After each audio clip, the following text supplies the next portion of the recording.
These are the most scrummy Irish scones and I'm going to show you how to make them today. They're lovely and big, light and fluffy in the middle and perfect served warm with butter, clotted cream and strawberry jam.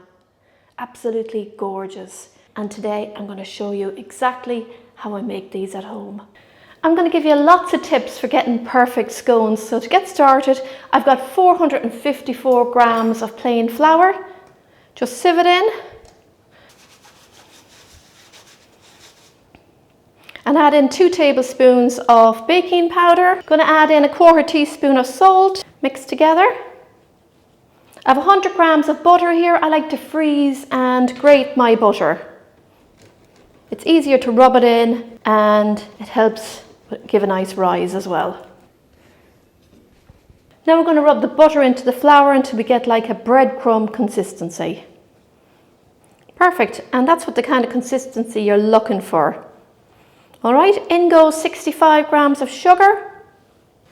Mix it in. Next I've got the fruit and I'm using sultanas today. You could use raisins. What I do with my fruit is I soak my fruit in black tea, either hot or cold, and leave it for a little while. And your sultanas get nice and plump and they're not really dry in your scones then. You could use orange juice either, it'd be perfect. So I'm going to get those in there. 175 grams, mix them in. Of course you could use glacé cherries too in this recipe. Just wash them and dry them and cut them in half if you want to use glacé cherries. And I'll include a couple of more ideas. Apple would be lovely in the scone as well, mix them nice and soft. Perfect.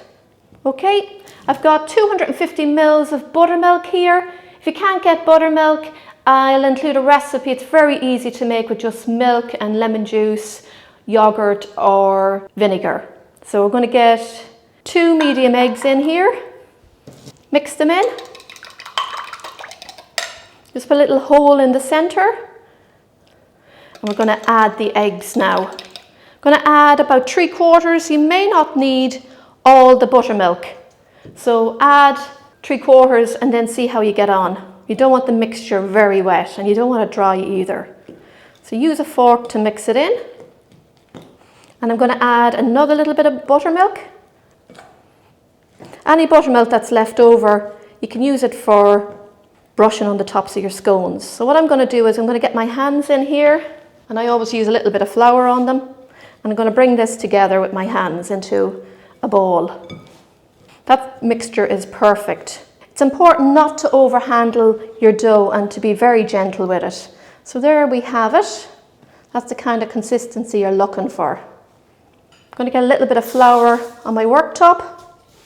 Just bring it together gently. I like to have a nice smooth top on it. And that's perfect. Pat it down. You want it about 3 centimeters in height. Great. I've got a 7 centimeter cutter here.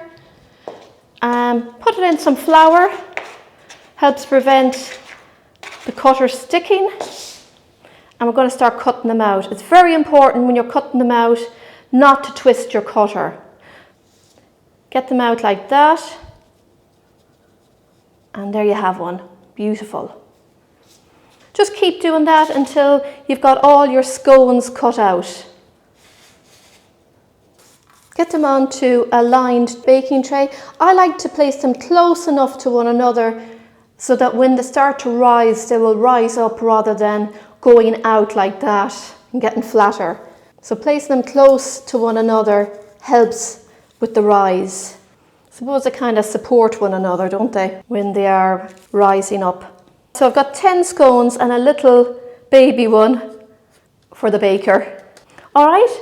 I'm going to use a little bit of my buttermilk now and an egg. If you have none left over, you can just use a beaten egg. I'm going to brush the tops.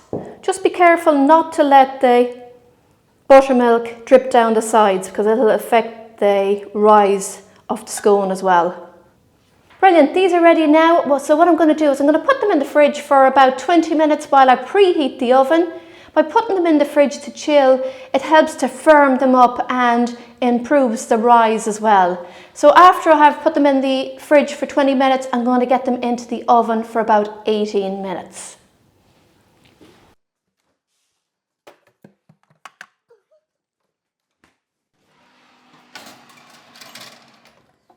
Here we have them just out of the oven.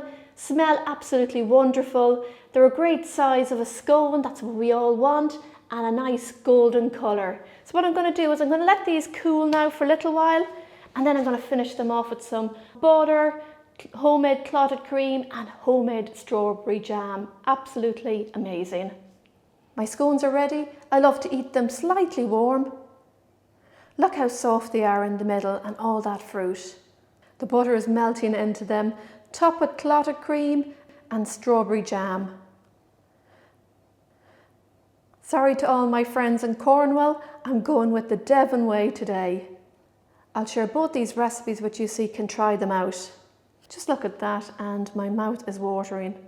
I like to finish with a little ice and sugar sieved over the top. And there you have it, a perfect Irish fruit scone. And that is my fruit scone recipe. It's a great little recipe, and anyone I've made these for, I've had wonderful feedback on them. We love them here and hope you all enjoy them too. And every now and again, I love to serve them with clotted cream and strawberry jam. Just wonderful. I hope you enjoy the recipe, try it out and give them a go. Happy baking everyone and enjoy. See you soon.